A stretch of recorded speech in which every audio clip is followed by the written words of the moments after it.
Hello, grade 12s. Welcome to today's session.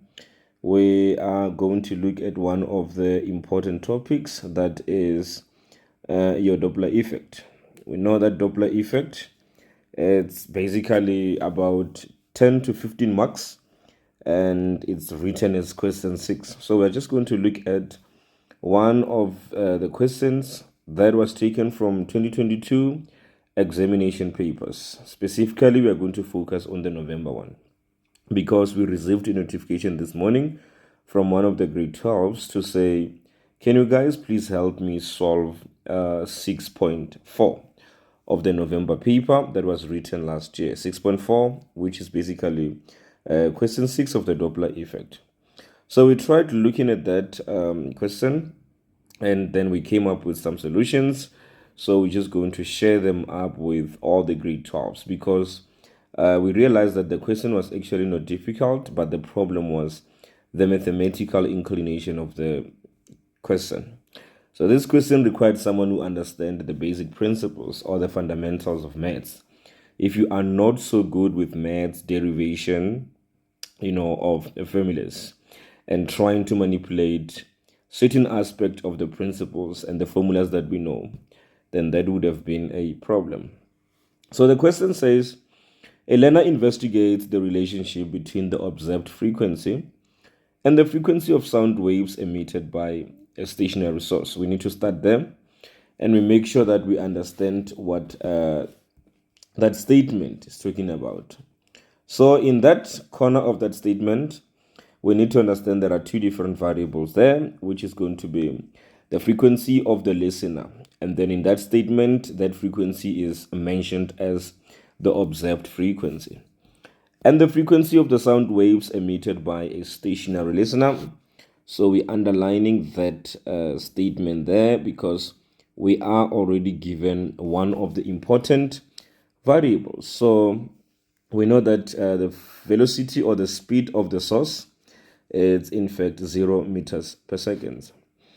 And then, so those two variables are basically subjected to a relationship in terms of a graph, a linear graph there, whereby the frequency of the listener is put on the y-axis and the frequency of the source is put on the x-axis, making the frequency of the listener to be the dependent variable because you're basically measuring that one against your frequency of the source. And the frequency of the source then is going to be our independent variable. Thank you. Then we continue with the question. The learner moves towards the source at a constant velocity and records the observed frequency for a given source of frequency. So this is basically where the learner was basically trying to record the observed frequency versus the frequency of the source. And that was represented in the form of a plot on a graph. So this process is repeated for different frequencies of the source, with the learner moving at the same constant velocity each time. The graph below shows how the observed frequency changes as the frequency of sound waves emitted by the source changes. So we're just going to try to look at the questions there. The first question says, name the phenomenon illustrated by the graph. We know the phenomenon, it's going to be your Doppler effect. The phenomenon is going to be the Doppler effect there. And 6.1, it's done. Then we look at 6.2. Name one application in the medical field of the phenomenon in question 6.1. So we know this to be used as the ultrasound in the medical space. Thank you. We are done with that. You can also attach that the fact that Doppler effect is used to check the heartbeat rate of fetus and all these other applications that are available in journals. 6.3 says, write down the type of proportionality that exists between the frequency of the listener and the frequency of the source.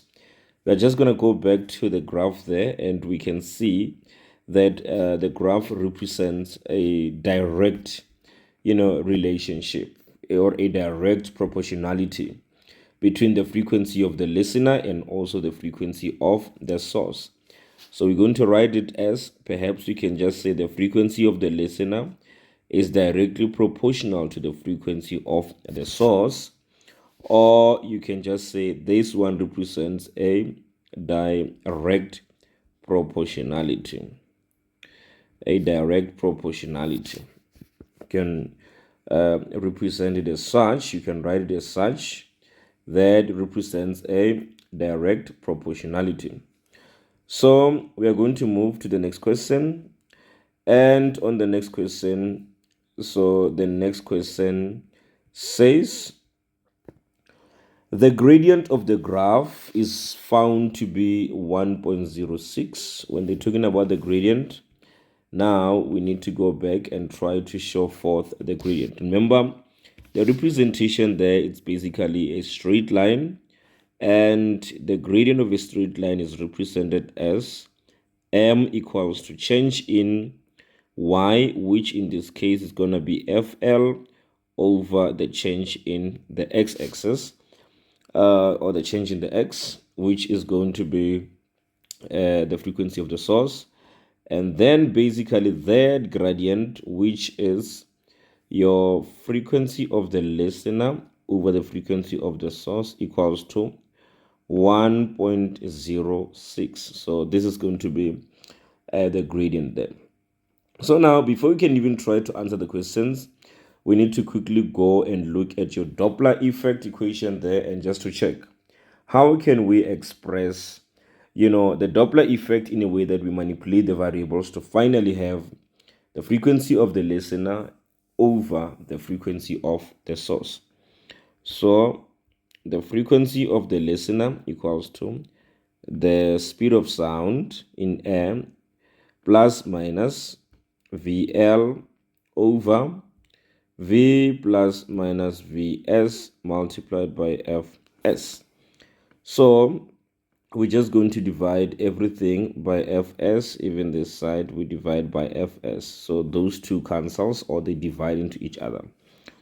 So we have got the frequency of the listener over the frequency of the source, V plus minus VL over V plus minus VL, which is Vs, then that can be expressed as such.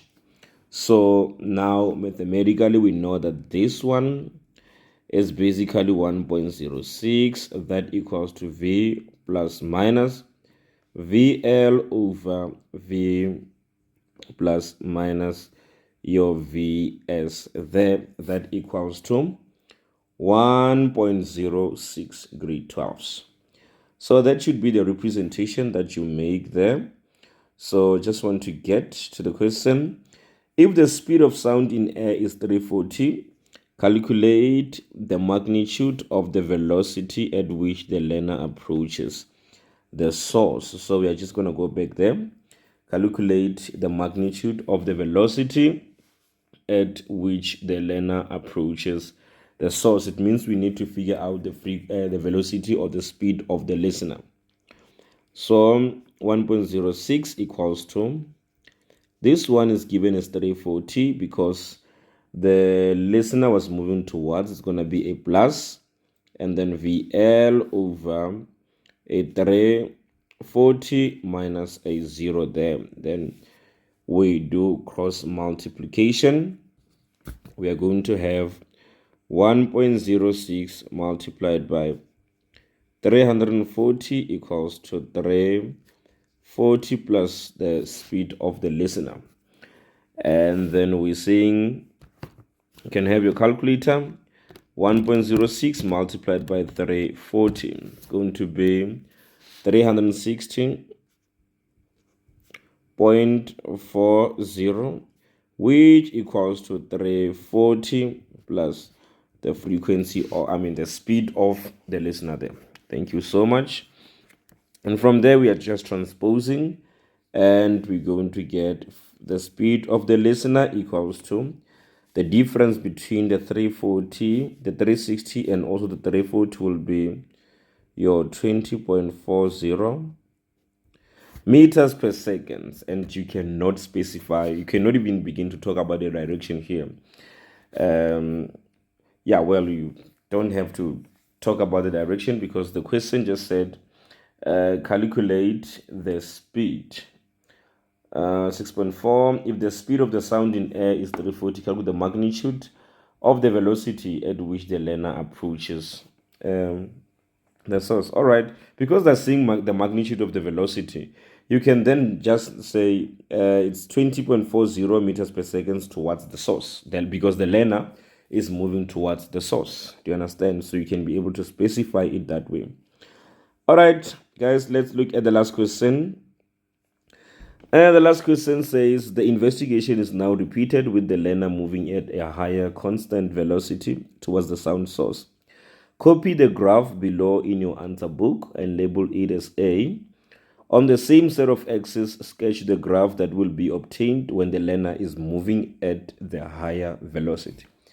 So we need to look at the effect of the higher velocity on the variables there. So basically, this is going to be the equation that we're going to use. Let me use this equation. I'm going to have this as equation A. I'm going to use that one. So imagine here, because now the question is specifically talking about the speed of the learner. If we are going to increase this, remember the speed of the learner there is part of the numerators. If we are going to increase the speed, it means the numerator as a whole is going to increase, and that numerator is directly proportional to the frequency of the listener. And again, if the frequency of the listener is increasing over the frequency of the source, it means now the whole gradient is going to move perhaps from 1.06 to 1.08. I'm just giving an example. So there will be an increase in the gradient there. And as the gradient is basically increasing there, so it means now the question is saying to us, copy the graph above in your answer book and label it as A. It means the one that we already have there is labeled as A.